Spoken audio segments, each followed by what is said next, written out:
Welcome to this evening's roundtable. I should say for our distinguished guest speaker, it's this morning's roundtable. The title of the roundtable this evening, morning, afternoon, depending where you're coming from, is "The Pandemic, Populism, and the Democratic Recession." I'm Leslie Vinjamori. It's really great to see all 125 and growing numbers of you here this evening. I'm not surprised at the turnout, given that we have Professor Larry Diamond joining us to speak about his work. Nobody who thinks, cares, pays any attention to democracy is anything but very familiar with Larry Diamond. And for those of you who aren't, don't worry, there's plenty of reading to do. I'm just going to mention, I won't mention all of the many books, single authored, co-authored, edited, but I will mention the most recent that Professor Diamond published, Ill Wind: Saving Democracy from Russian Rage, Chinese Ambition, and American Complacency. In addition to everything else, it's a brilliant title. Professor Diamond is Senior Fellow at the Hoover Institution and at the Freeman Spogli Institute for International Studies at Stanford University. You can see Stanford in the background on his video display. It's lovely and blue skied, and we envy you very much. We are really glad that you're here. Today we are on the record. We are recording. We will ask you after Professor Diamond has spoken with us to ask your questions, so be prepared. You will be recorded. We are, as you know, when we invited Professor Diamond, as one tends to do with, well, there aren't very many people like Professor Diamond, but as one tends to do, it was an open invitation, and the date that worked happened to be today, which is, as you know, 1 week before the 2020 US presidential elections, and a set of elections that we're all watching very, very carefully.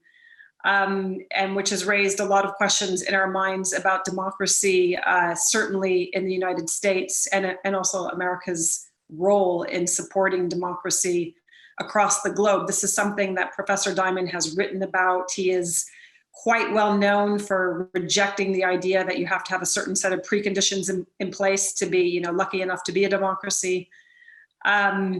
But I will turn it over to you, really, to tell us about the pandemic, populism, and the democratic recession. It's hard to imagine any three numbers of topics more relevant today, the week before the election, but really, for the last 14 years, when democracy has been in decline, and certainly for the last 7 or 8 months that we've been aware of the pandemic in the West. So Professor Diamond, thank you for joining us. Thank you for speaking with us, and we look forward to your remarks.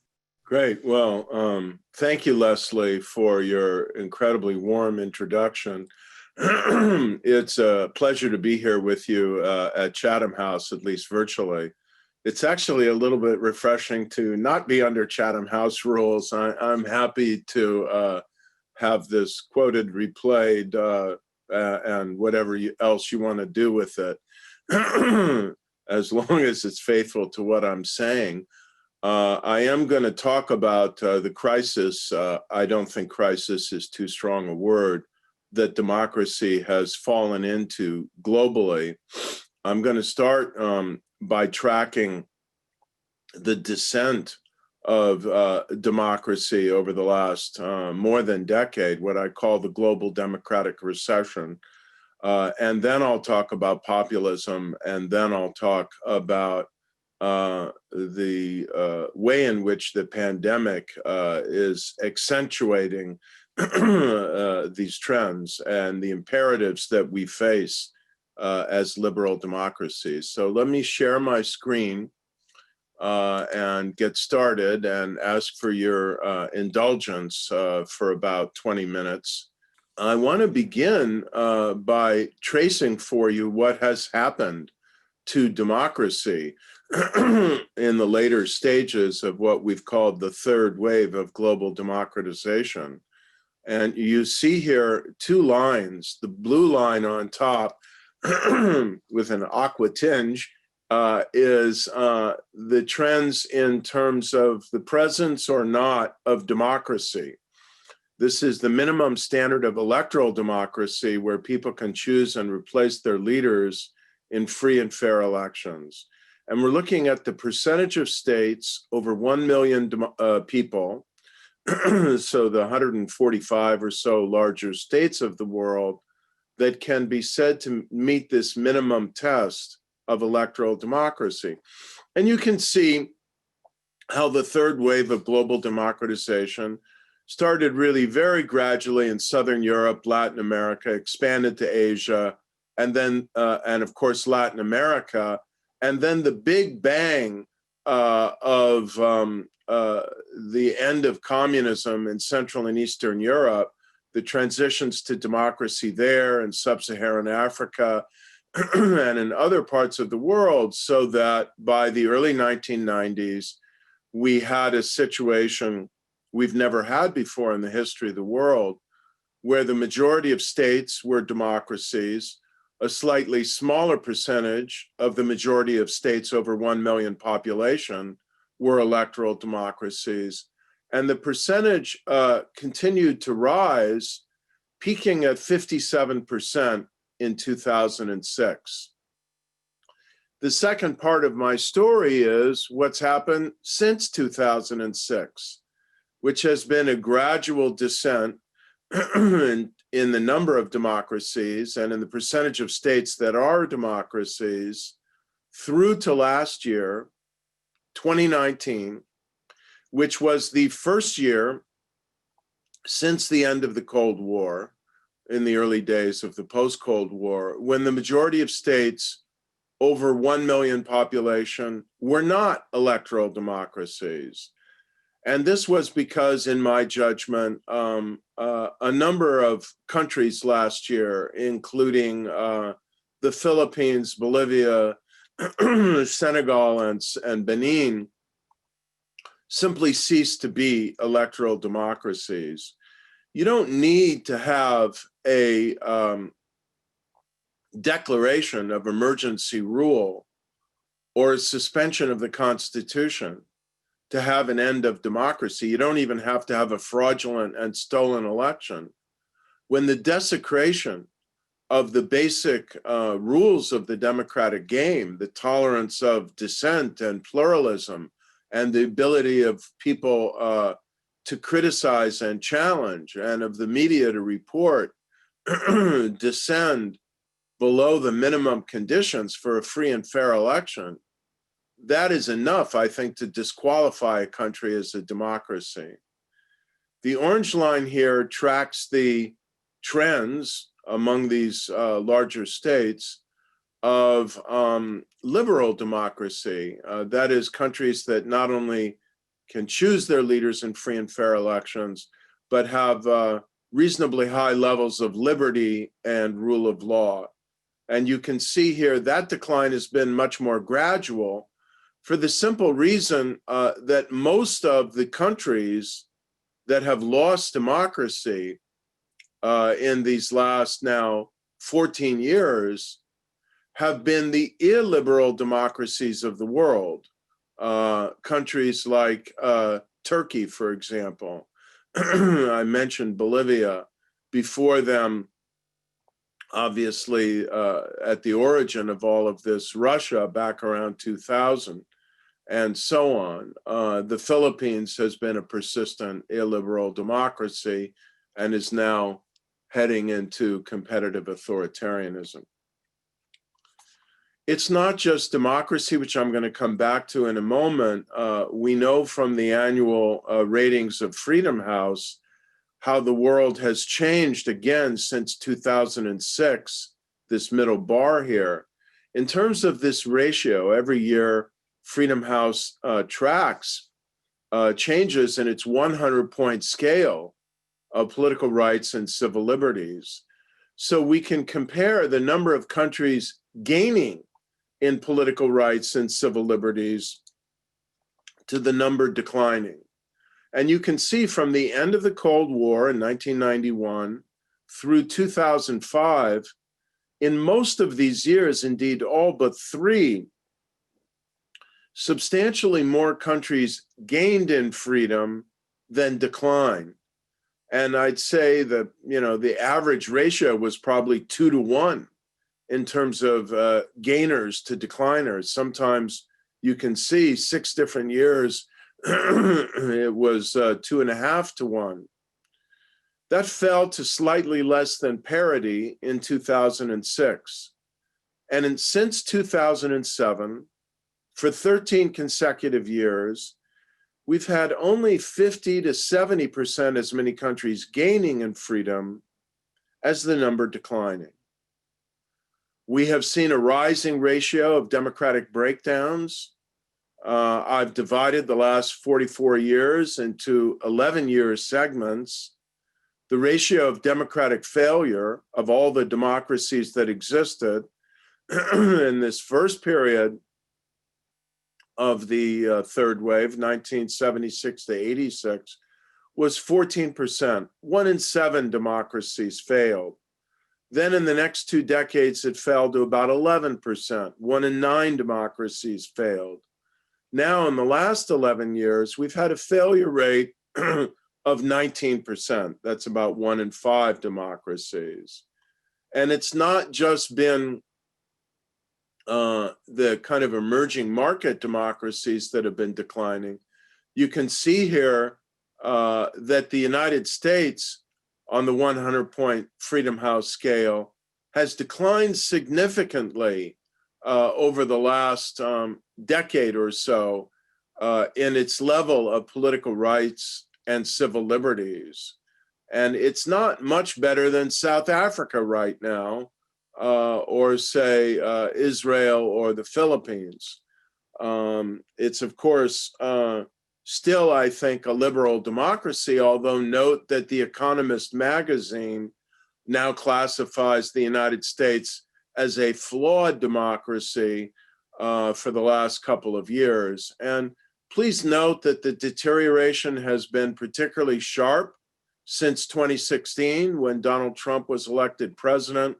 But it didn't begin with Trump. It began with the severe polarization of American democracy and decline in the norms of democratic competition dating back at least a decade. Why have we seen this persistent and deepening democratic recession? I cite a number of reasons here having to do with the poor performance of many of the illiberal emerging market democracies in terms of a weak rule of law, widespread corruption, inability to control crime, human insecurity and poverty that's increasing rather than decreasing, often, not always, economic stagnation generally, and almost always rising inequality, which I think is a very serious and growing challenge for liberal democracy in the advanced democracies, and a major feeder of populism, which I'm going to come to. Another feeder of populism is accelerating globalization. The fear of losing sovereignty and control. You know all too well the impact this has had in driving Brexit in the United Kingdom. Rising levels of cultural and religious pluralism as a result of immigration, which you're also keenly familiar with, particularly in continental Europe, the reaction against it. Social and media polarization, where we see our great social media platforms fragmenting the public space and becoming arenas for misinformation, disinformation, bigotry, and extraordinary levels of rumor, fear, and falsehood. The diffusion of authoritarian leadership models, not only from Russia and China, but from many of the emerging illiberal and ultimately authoritarian populist countries, and I'm going to come to that in a minute. The decline or ebbing of democracy promotion as a result of the loss of confidence and will on the part of the two great sources of democratic inspiration, assistance, pressure, and so on, the United States and the European Union, leaving fewer constraints on autocrats and a perception by them that they have now free rein to get as ugly as they want to in repressing dissent and opposition. And finally, a more powerful and aggressive Russia and China, Russian rage and Chinese ambition, from the title of my book, Ill Winds, which is changing the world context in a way that is making the world safer for autocracy and more hostile to democratic movements. A key driver of democratic decay, or an instrument for the disassembling and destruction of democracy, has been illiberal populism. The rise of electoral demagogues who feed an anti-elitist, anti-institutionalist narrative, who mobilize fear and prejudice against pluralism, against tolerance, against the acceptance and embrace of political, ethnic, social, religious, and racial diversity as a pillar of democratic vigor and strength. By this rendering, pluralism becomes a threat, a Trojan horse, a challenge to what made Hungary or America or whatever it might be great by some imaginary rendering. And so you have elected leaders from Recep Tayyip Erdogan in Turkey to Viktor Orban in Hungary, to Jair Bolsonaro in Brazil, to Narendra Modi in India, to Rodrigo Duterte in the Philippines, and I am sad and increasingly alarmed to say Donald Trump in the United States, who fashion an illiberal narrative, in a liberal style of governance that's intolerant of religious and ethnic and other diversity, that sees this as, and paints this as, manufactures this as a danger, a threat to people's safety, a threat to the dominance of the majority group, in this case,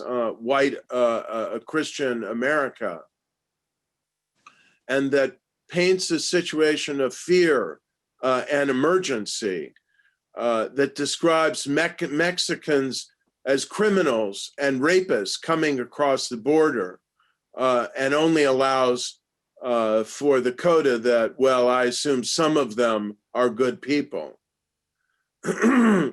Most alarmingly for democracy itself, illiberal populism always veers toward hegemony. It doesn't merely remain illiberal, it has hegemonic pretensions. Claims to be the only true, legitimate representative of the genuine, deserving people who are, of course, you know, the majority stock, whether it's white Americans or Hindu Indians or, you know, Hungarians of original ethnic and racial stock or whatever it might be.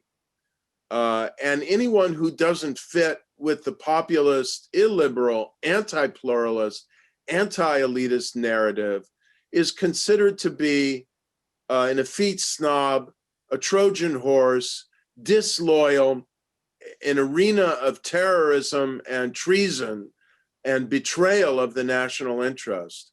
And treason is a word that is often used in the United States, in Turkey, and alarmingly now in India, to paint dissidents, to paint critics, to paint alternative media that don't support the ruling party as somehow disloyal to the country.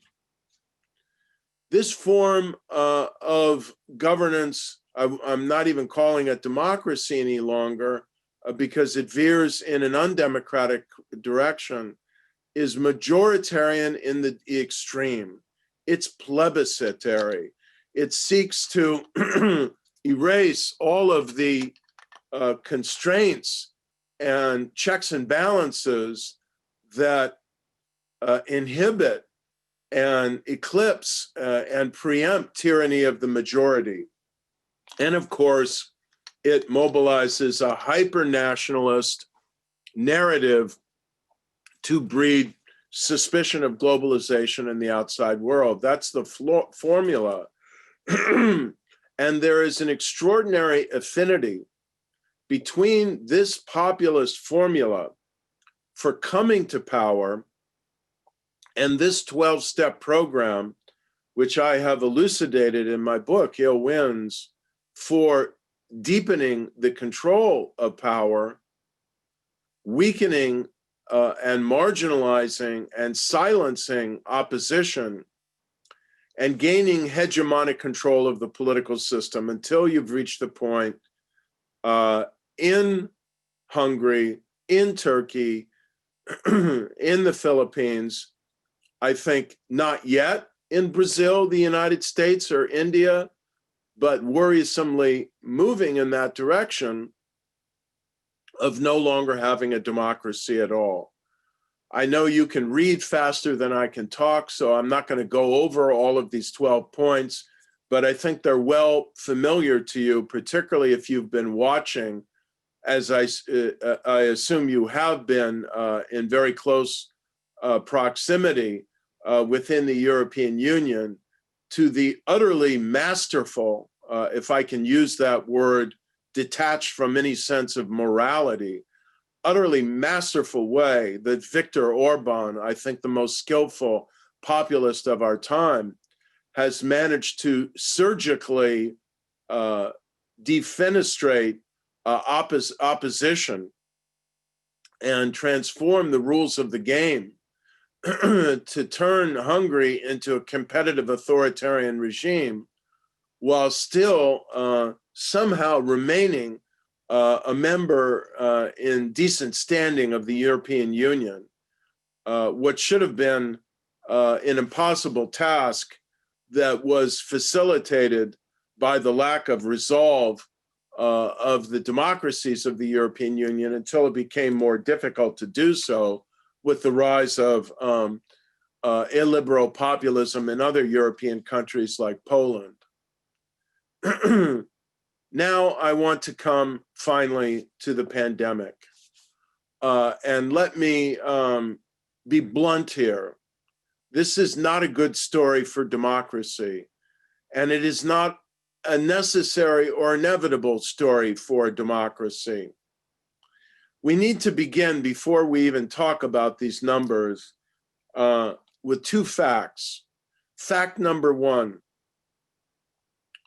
the COVID-19 pandemic began in the world's most authoritarian major country, China. And it got going in China and was able to become first an epidemic in China because of the lack of transparency and the fear and haste to suppress knowledge of human-to-human transmission of this virus in the hope that it would just go away and the Chinese Communist authorities in Wuhan could escape responsibility for this. The second fact is that the People's Republic of China was notably slow and utterly irresponsible in failing to inform the world and the World Health Organization in timely fashion of what was happening, and in failing to impose a travel ban that could have prevented this virus from leaving China, and in particular traveling to Europe, which we now know was the main source of the transmission of the virus actually to the United States. Were it not for the authoritarian, non-transparent, irresponsible actions of the People's Republic of China, even allowing for the overwhelming likelihood that this was an accident and not, some biological weapon escaping from a government lab. Were it not for that, we wouldn't have a global pandemic today. That said, China, authoritarian China, and other authoritarian countries, we need to be candid, again, even allowing for their likely gross undercounting of cases of the pandemic. Authoritarian China has done a better job of managing the pandemic than have the democracies of the world, as witnessed by the fact that most people are going about their normal lives now, and economic growth is resuming in the People's Republic of China. If you eliminate from the list of countries with their statistics, their grim statistics, the microstates of Andorra and so on, and just look at countries over 1 million population, you find this grim chart on the left-hand side. With the exception of Bolivia, which is probably going to return to democracy shortly, every country on this list is a democracy. The top 12 countries are European and Western hemispheric democracies that have really largely failed to control the pandemic.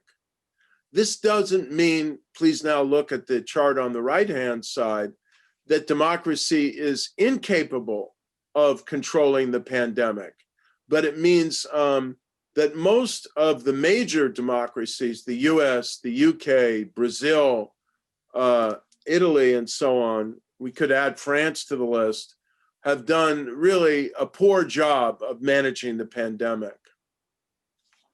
And as the pandemic has grown, we have seen new threats to freedom in the world as the illiberal democracies have and authoritarian regimes have used the excuse of the pandemic to constrain liberty further, to constrain press criticism, to arrest opponents and critics on national security grounds, to prosecute dissident intellectuals, and to implant very invasive digital surveillance tools, these COVID-19 tracking tools, in many cases without adequate safeguards.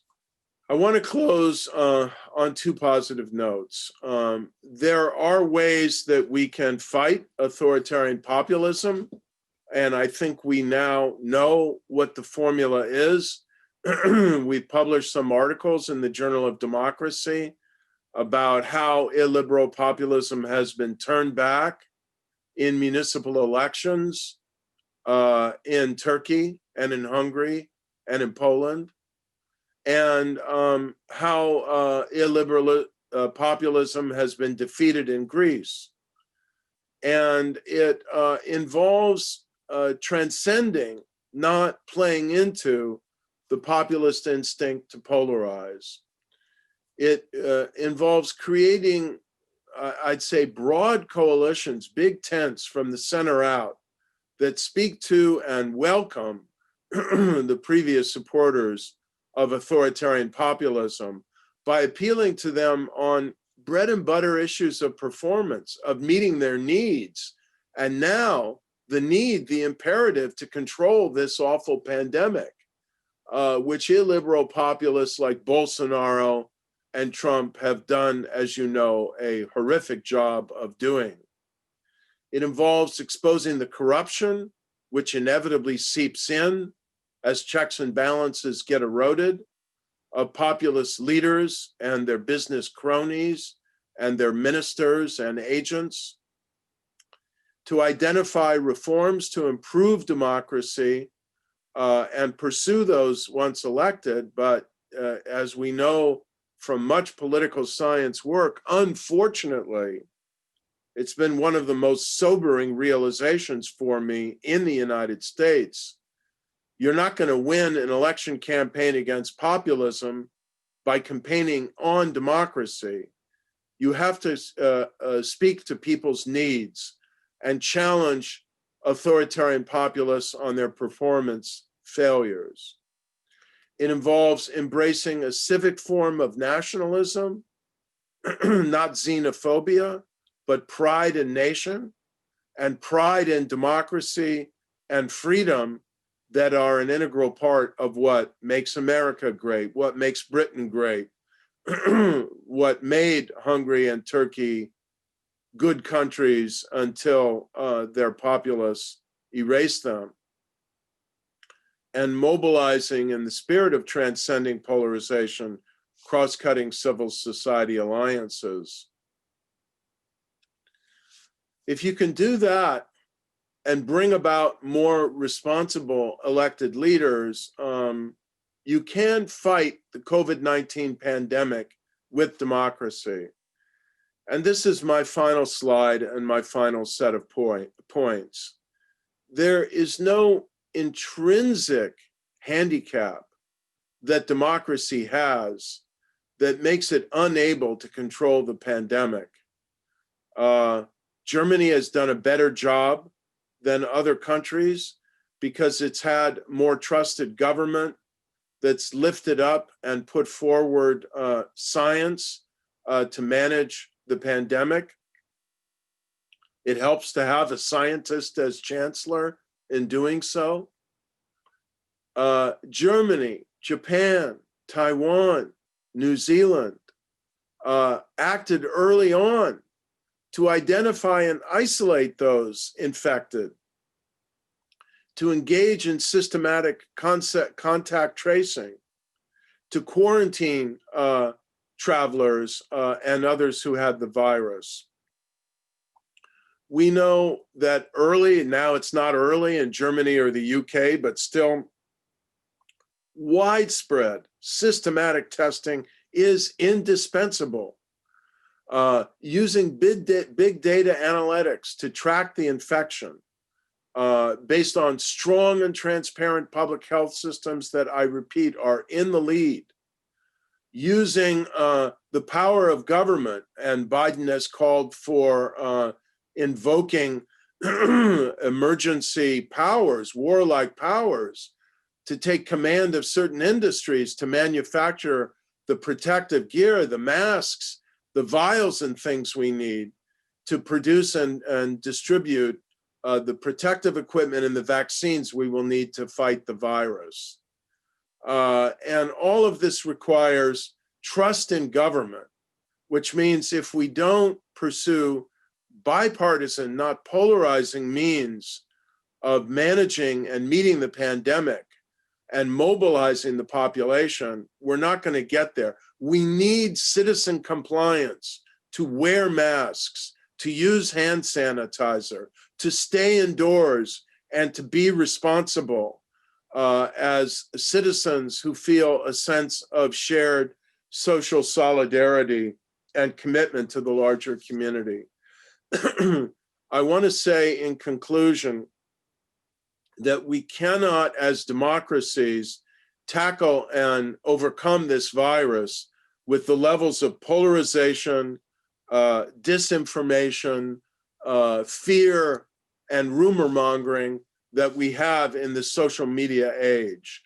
And this is why it is so important that any strategy for trying to meet and overcome the pandemic democratically be also a strategy for bipartisanship in the United States, or multipartisanship and depolarization and combating of online disinformation and bigotry and enmity.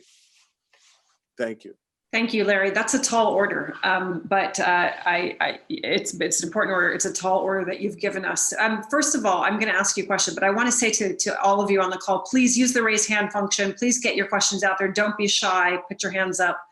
And we're going to take a lot of questions. Let me ask you one very quickly. And before you answer it, I'm going to bring somebody in from the audience so you get two at once, so that we open it up immediately. I want to take you back to one of your earlier slides, because I think for a lot of us it jumps out. And that is, the things that we've lost that maybe made democracy more robust, more widespread. And one of them that's been heavily critiqued, as you well know, is democracy promotion. You have it in there as, something that helped us keep democracy alive. But of course, the whole democracy promotion agenda has perhaps forever been tainted by Iraq, and to a much lesser extent, but still by Libya. So could you say a little bit about, what you mean by democracy promotion? Do you mean military intervention? Do you mean, and also, do you ever think, right, as we move possibly into another administration and a values-based foreign policy, and who knows, any number of things when we're post-pandemic, do you ever see that agenda coming back? And if it does come back, what would you like it to look like? But don't answer that question yet, because I'm going to come immediately to Adam. Actually, I'm going to come to Ron Freeman. Ron comes on a lot of our calls, but he doesn't always ask questions. I want to hear the first question from Ron Freeman, and then we'll come back to the list. We'll come to Larry, and then we'll come back to the list. Ron Freeman, if you state your question. Where does immigration policy figure into fighting authoritarian populism? Or is it a weapon of authoritarian populism itself? And Adam, I'll go ahead and take your question, then we'll come right back to Larry. Thank you very much. Yeah. Thank you very much. Can I make two questions? First, the first question I really wanted was, I'm struck by this notion that you said that the American decline didn't start with President Trump, but it's been accelerated.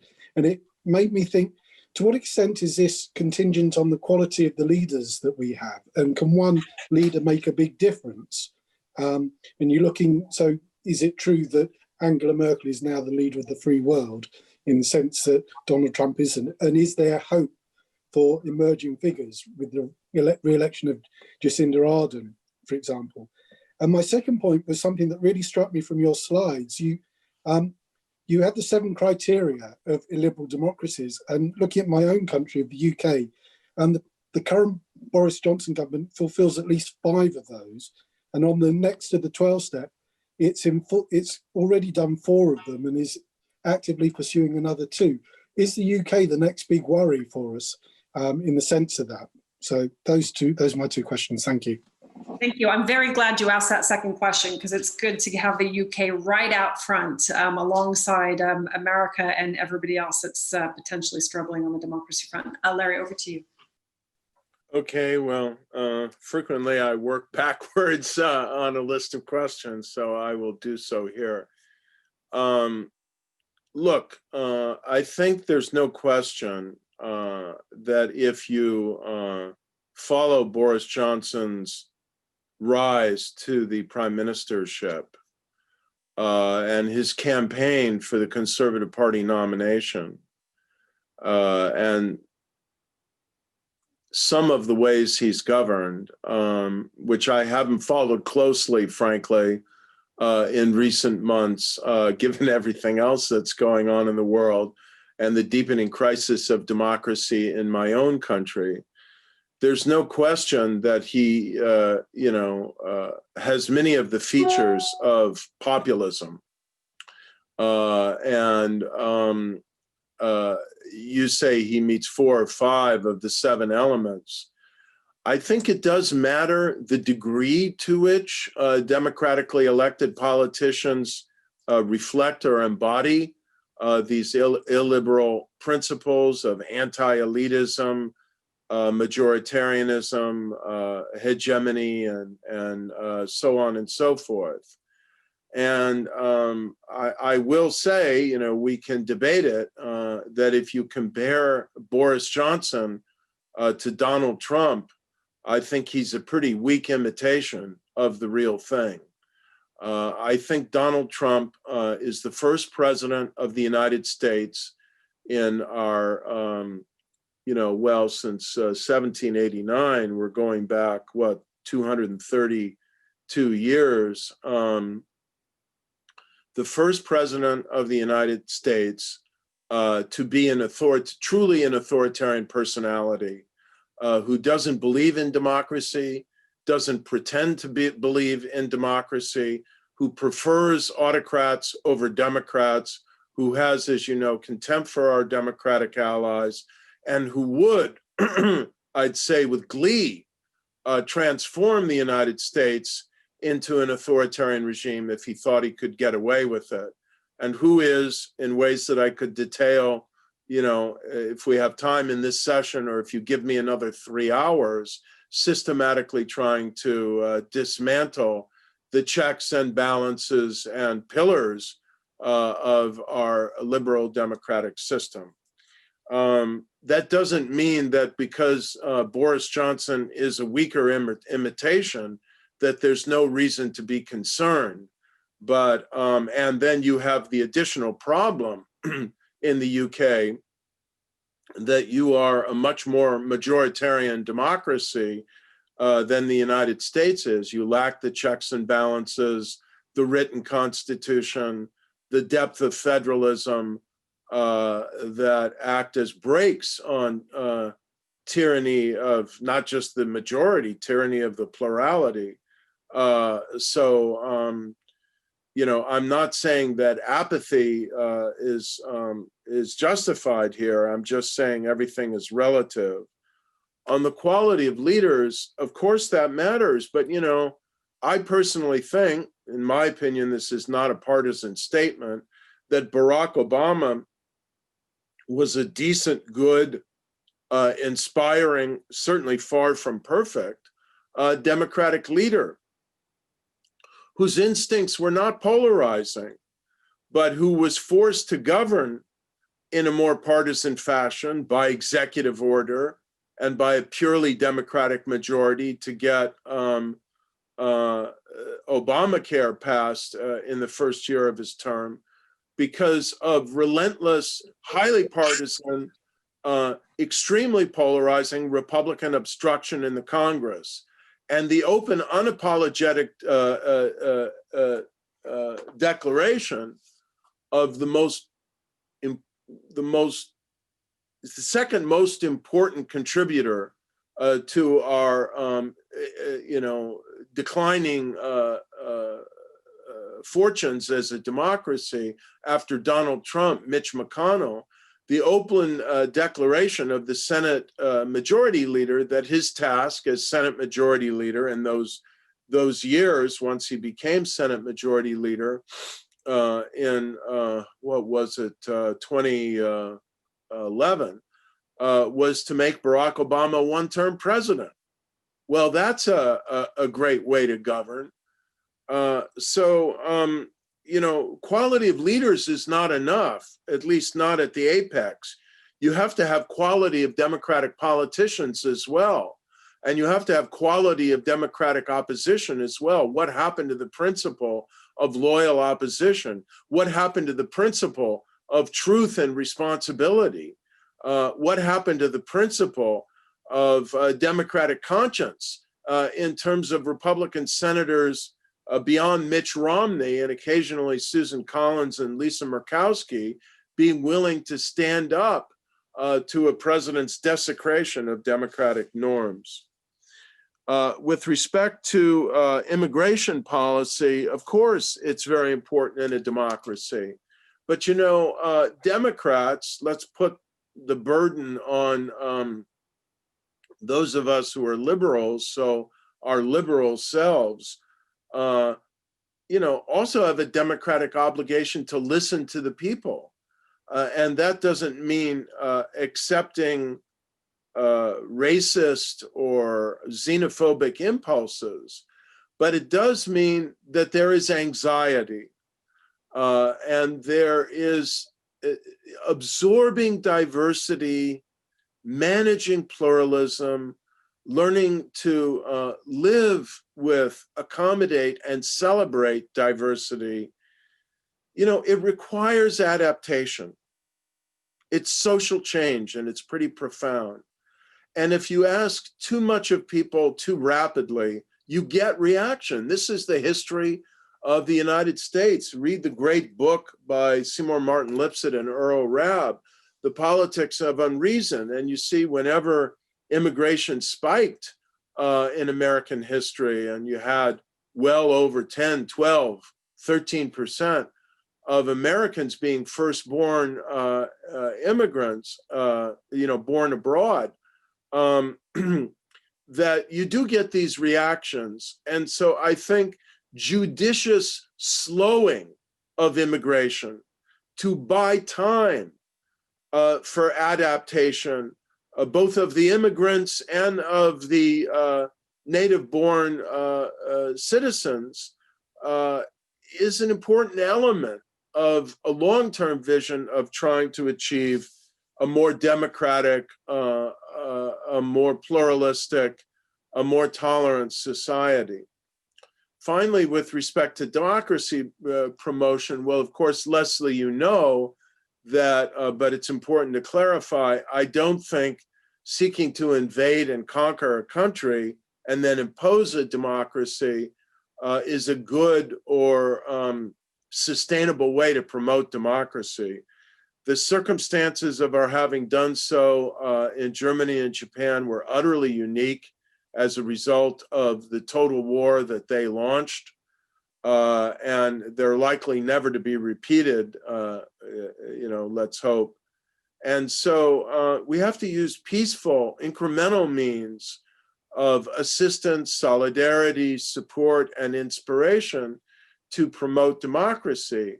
And those continue. I don't know what the German level of funding is for the growing number of party Stiftungen, most of which, with the possible exception of the Stiftung of Alternative for Germany, are working in very admirable ways still to promote democracy around the world. But I do know that in the midst of all of this populism and polarization, the Congress voted last year a 60% increase in the budget for the National Endowment for Democracy. And the Bipartisan Human Rights Caucus in the Congress, and the Pro-Taiwan Caucus in the Congress, and the informal caucus against Chinese sharp power in the world, these are among some of the strongest bipartisan coalitions in the Congress. So I think we're on the edge, if we can get rid of this authoritarian president, of a new era of democracy promotion, obviously peaceful, and obviously needing to be in solidarity with our democratic allies, United Kingdom, the European Union, Japan, and so on, in order to be effective. Vice President Biden has said one of his first acts will be to call a summit of democracies around the world to think about how we can restore democratic momentum in the world, democratic principles in the world, democratic pressure in the world, solidarity with democratic movements in the world. And I'm quite confident that he will deliver on this, not just in the first year of his presidency, but given the urgency of the situation, probably in the first few months. Well, a week to go, we shall see. Thank you. And thank you for using the word inspiration. It's not a word we hear very often at the moment. I like the word. Could we hear now from Peter Goodman and Jessica Cecil? We have a long list, just so you know, but I'm going to take these two, not least because they've agreed to come on and be seen as well as being. Peter. Yeah, hi. How do we square what you were saying earlier about the intentional sabotaging of the Obama presidency? And specifically, I think we should put a focus on stimulus, given what you've said about inequality as a root cause of populist movements, with your now saying that we should focus on bipartisanship as the solution to our quandary. Does that, what do you say to those who would say if a Biden presidency focuses on bipartisan solutions, you end up again with potential gridlock, lack of wealth transfer, and Trumpism outlasts Trump eventually? Could you state who you are? Oh, me, sorry. Yes. Peter Goodman of the New York Times, sorry. I think this is good. Normally we do that when we're in-house. Sometimes we slip when we're online, but it's really great to hear people's names and their affiliation if they're willing to share it. Jessica, your turn. Hi, Jessica Cecil from the BBC. In your closing remarks, you talked about beating the pandemic democratically had to be linked with fighting disinformation. Can you say a little bit more about that, and specifically what the challenges are in light of a likely vaccine in the months and years to come? And Jessica, it might be useful for you to tell us what you're looking at. Yeah, no, I lead at the BBC something called the Trusted News Initiative, which is about fighting disinformation. It's a partnership between tech platforms and publishers to fight disinformation. Thank you. Larry, over to you. Good. Well, I think Peter has asked really the existential question that a Biden administration, the master question that a Biden administration will face if it's inaugurated on January 20th. And pursuing bipartisanship doesn't mean, as it didn't mean in the Obama era, eschewing necessary and progressive change if you can't get bipartisan coalitions. But it does require, first of all, it's a culture of reaching out to and engaging the other side, or whichever members of the other party can be engaged in the House and Senate. Second of all, showing effort to seek bipartisan solutions, at least on some issues. And then if you can't get them and the other side opts for slash and burn, you know, at least you've shown who's responsible for the path that has to be taken. And it doesn't mean equal pursuit of bipartisan solutions on every issue. I personally think we should either reduce the threshold for a Senate filibuster or just eliminate the Senate filibuster altogether. The Senate is already an undemocratic institution by its nature. And if the Democrats get a majority, what I would do is, say to the Republican Senate leadership, look, there are two paths. We can cooperate on seeking political change, or we can go the majoritarian path. You decide what you want. And I think there is a long and pent-up agenda for democratic reform in the United States that would involve, at a minimum, statehood for the District of Columbia, although there's some debate about whether that would require a constitutional amendment that would at least offer statehood to Puerto Rico, and that must, as the perhaps single highest priority, restore fully the 1965 Voting Rights Act, and that must deal with Supreme Court reform. Now, Peter, I wrote an op-ed in May advocating a constitutional amendment to fix the Supreme Court at 9 members. It will interest you to know that I no longer favor such a constitutional amendment, but neither do I favor seeking to pack the Supreme Court right now.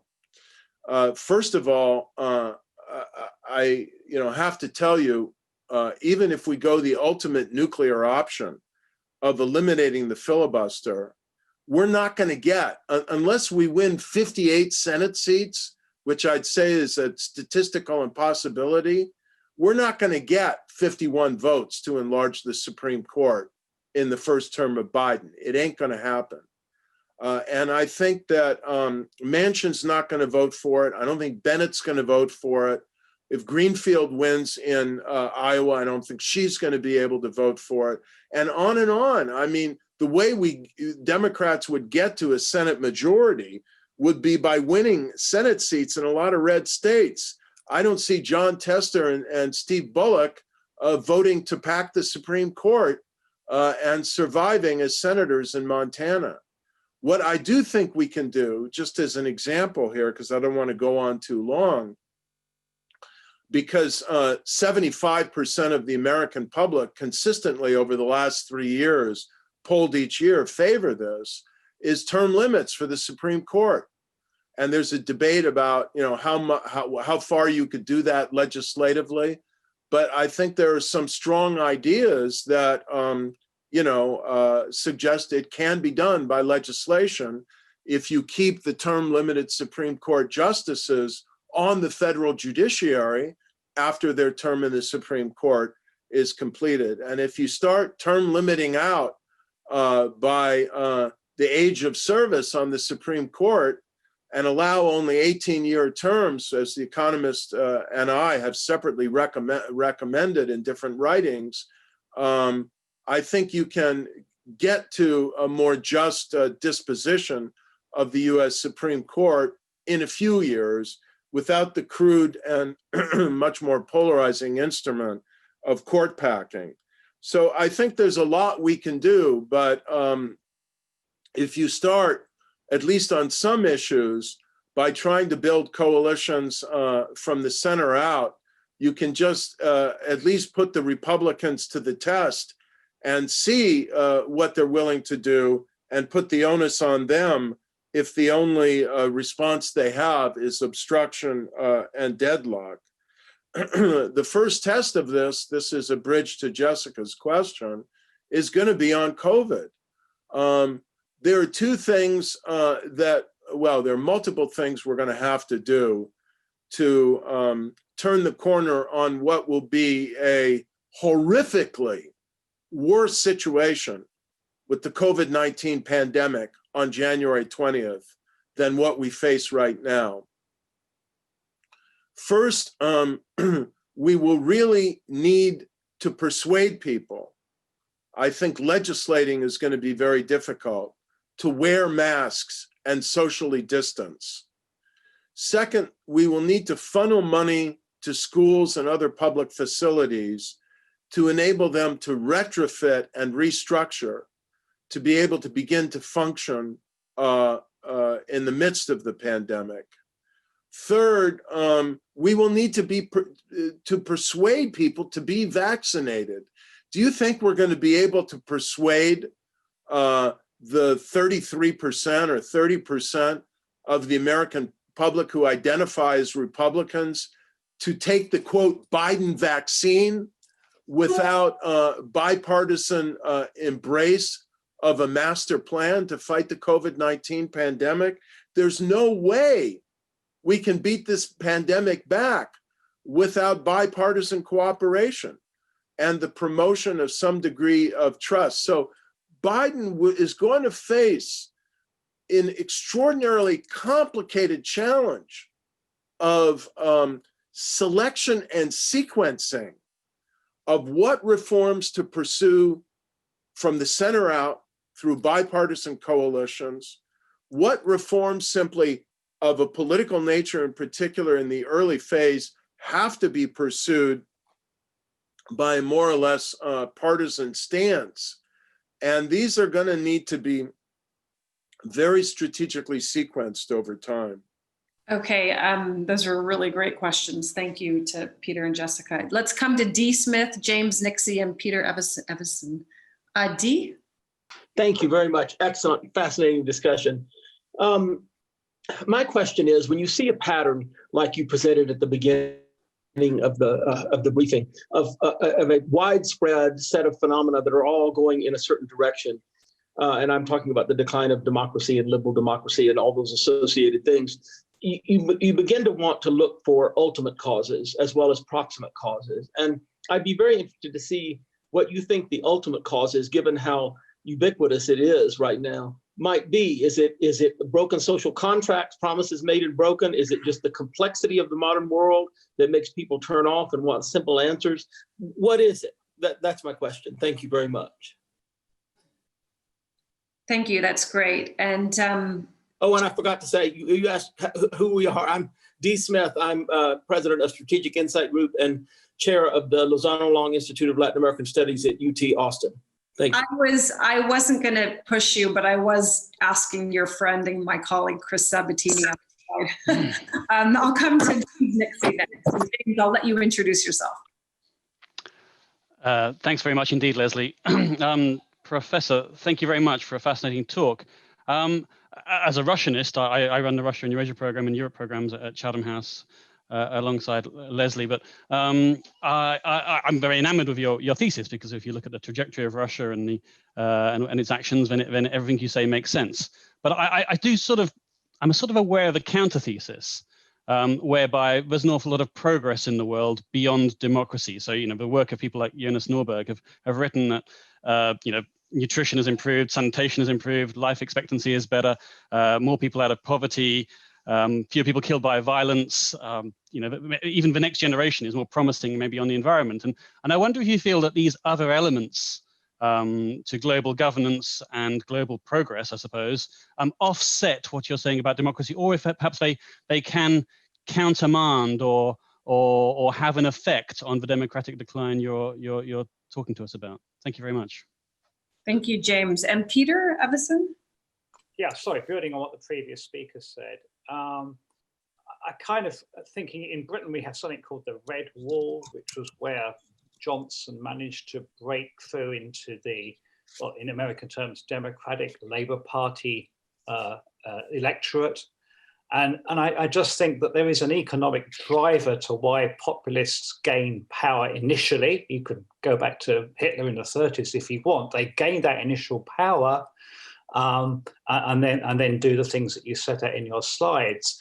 And building on that as well, China has had 20 years of amazing success economically, and the people have got a lot richer and a lot more relatively free in what they can do. And I just think we have to acknowledge some of that stuff before and answer that question. How do we answer that question for the people to whom populists are able to appeal? And I'd be interested in your answers as to how we go about doing that in the next sort of 5 to 10 years. We'll turn to you, Professor Diamond. Okay.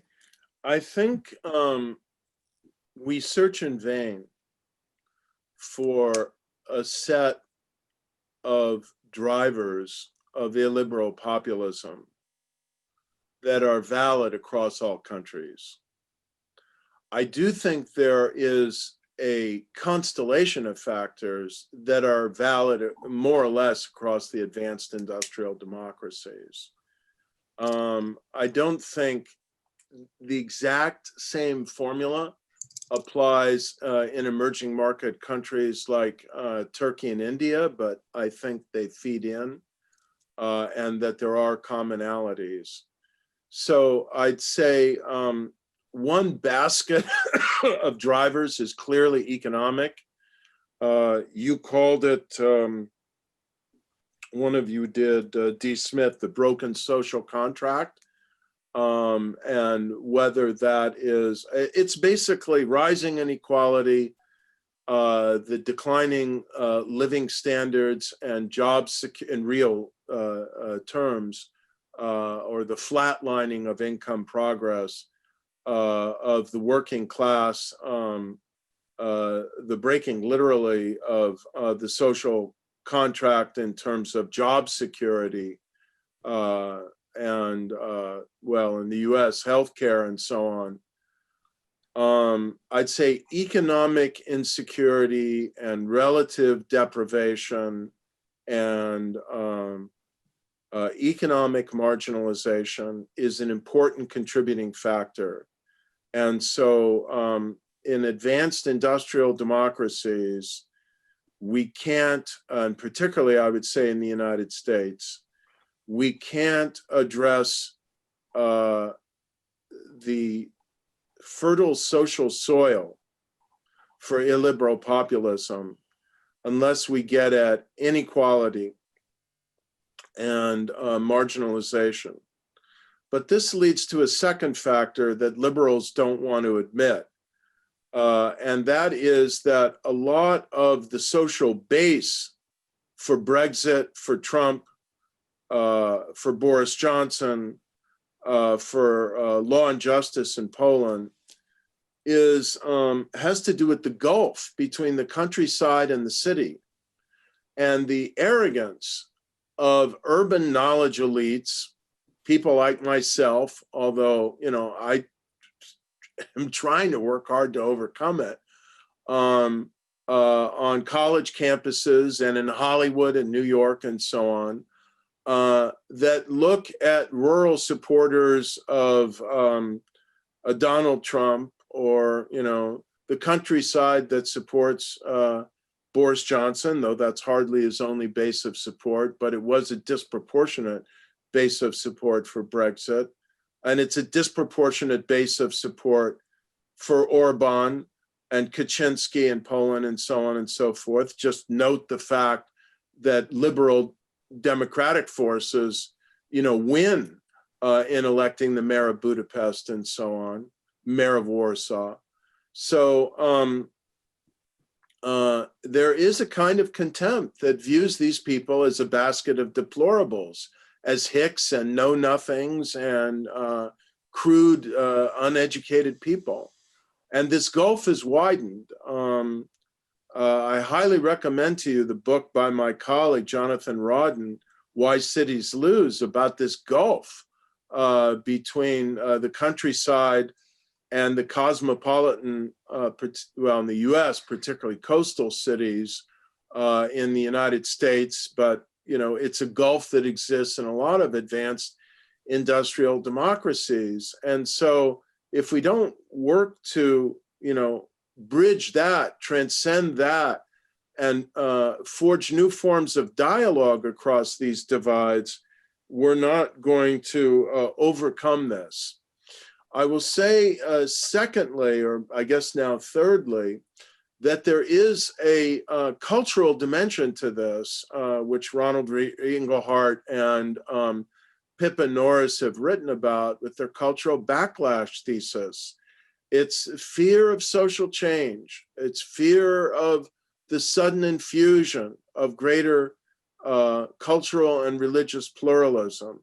It's, white males fearing losing their dominance in the home, in the marriage, in the workplace, and so on and so forth. And all of this feeds, an ugly descent into, dog whistles for white supremacy, which is what we're dealing with in the United States now. And we are in a period of rapid transformation of American society and ultimately the American electorate, which is headed toward becoming, a majority plurality, or a majority social pluralism, a majority non-white country. And a lot of whites, can't accept that, can't get used to that, and so are using illiberal rhetoric and narratives, and frankly, undemocratic methods like gerrymandering and voter suppression to try and hang on to that. There's also something, and this is the element that I think is the bridge across developed and developing democracies to the anti-elitism component, which is also an anti-corruption component. There's really probably no populist in the world that doesn't ride to power on a campaign against the corruption of existing elites, even if, as in Hungary, the Czech Republic, the United States, and elsewhere, they turn out to be themselves far more corrupt. But it's a narrative they exploit. And so we've got to, on the one hand, do more to fight corruption, money laundering, abuse of power, and so on. But on the other hand, put it in perspective. And then we get to the problem of social media and just media intensity and the lack of perspective that comes from that. And particularly in the age of hyperspeed and hyperintensity and fragmentation of audiences and attention addiction that comes with social media platforms. It's always been the case that sensation has a premium in the mass media, but now it's been taken to an exponential degree of sensationalism, rumor mongering, disinformation, misinformation, exploitation of impressions. And I think it is not coincidental that we have a wave of illiberal populism in precisely the era of a new media environment that offers such ready means for the propagation and mobilization of fear, prejudice, untruth, and extreme conspiracy theories, going all the way to the rising support for QAnon in the United States. So James has really posed an interesting question. And you know, in the midst of all of this, I can say that I think we're dealing with formidable challenges right now because of the convergence of all of these drivers that I've been talking about. But I do think we've got some foundations for rapid recovery as well. And one foundation is the growth of education around the world and in the United States. You know, Donald Trump's base is non-college educated whites. And those are both in terms of what's happening demographically, in terms of racial diversity, but also what's happening in terms of growth of education. They are a declining proportion of American society.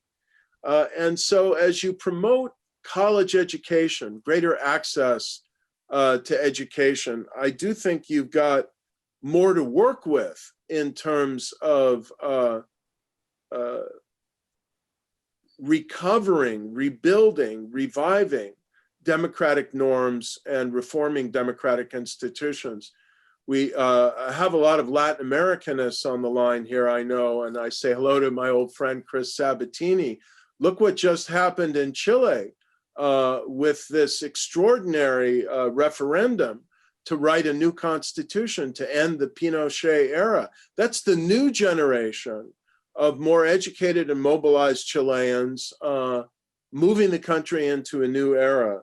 So I'm actually quite optimistic. I think if we get past Donald Trump and can protect voting rights in the United States and end voter suppression, we've got a bright future because we are seeing a lot of grassroots reform in the United States to end gerrymandering, to empower and enfranchise convicted felons to vote, over 1 million people in Florida, if we can overcome the Republican state legislature's nullification of the voter initiative there, to make sure that all Americans who are eligible can register to vote and then vote and have their vote counted. There's some interesting ideas on the table to get around the Electoral College. So, and ranked choice voting, which I think is our most promising instrument to invigorate democratic choice in the United States and diminish political polarization, is probably going to win as a voter initiative in Massachusetts next week. It's likely to win in Alaska and to gain much more momentum in the United States. Then I predict the principal problem we will face as we get going on democratic reform is that a 5-4 Republican conservative ultra majority is going to try to overturn and invalidate many of these reforms. And that will be a moment of truth for American democracy. That's quite a note to end on. You've given us a tremendous amount. And I think we've also had some really extraordinary questions, just so that you know, there were like at least 22 others. So you've really inspired people. You've brought a lot to the table, as you always do. And I think part of why we're all here is because we do know and follow your work. Thank you for joining us. I won't even try to summarize because you put so much on the table. We are, as you can imagine, going to be taking everything you've said to heart. And also, I guess you seem quite optimistic about the direction of travel in the next week. So we'll see how that goes. But thank you, Larry, for joining us. Thank you for speaking to us. And thanks to everybody for staying with us. Yeah, thanks for having me. Have a productive week.